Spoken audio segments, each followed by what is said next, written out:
As I said in the intro, I've often thought about what it would be like to live in a real-life Resident Evil house. Here we go. Of course, it's not realistic. This is what I've been waiting for. And whenever I've sat around and actually thought about it, I realized that I would almost certainly die from one of my traps. Like, oh yeah, sure, I know I gotta put the broken shotgun where I took the regular shotgun from, or else I'm gonna be a Justin sandwich. I feel it. I feel like this would be a good idea. I wouldn't do it. Nope. No fucking way. But if I wander in my Resident Evil house at 4 a.m. drunk off my ass, maybe I won't know where I put my broken shotgun. Recipe for disaster. Little did I know, there was a man decades earlier who had already lived this proof of concept, although for very different reasons. The year's 2002.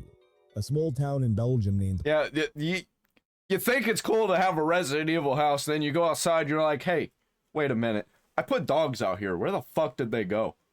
And then you just don't know. You don't know.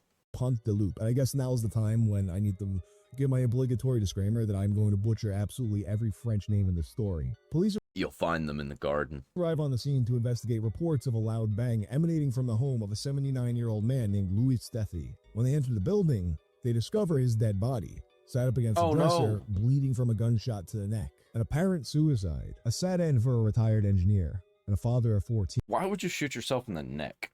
Unless you're like, I don't know.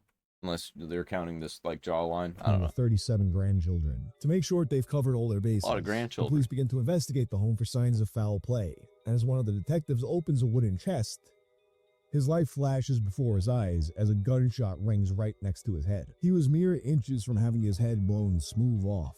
It was clear that this was no mere suicide. Realizing that they're in over their heads, Oh, what they the call in a fuck? military bomb squad. Over the course of a 3-week investigation, Holy shit, a booby-trapped house? Is that what happened? Oh no, new fear unlocked! New fear unlocked!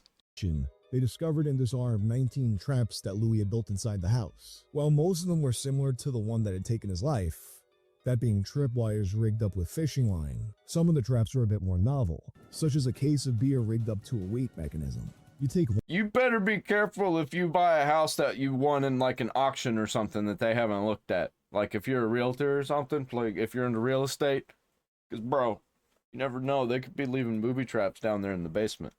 one beer and it's 19 fine. of them. But if you start to take more, the case suddenly doesn't have the amount of weight it needs to depress the button. And when that happens, it goes off. Assisting the men in disarming the booby-trapped house were pages of notes left by Louis. Of course, he didn't just write down, okay, shotgun number 1 is over here, shotgun number 2 is over there. No, he left them a series of clues and riddles. Like Dude, this guy is fucked up, man. Like, it's kind of funny, I kind of respect the game, but like, holy shit.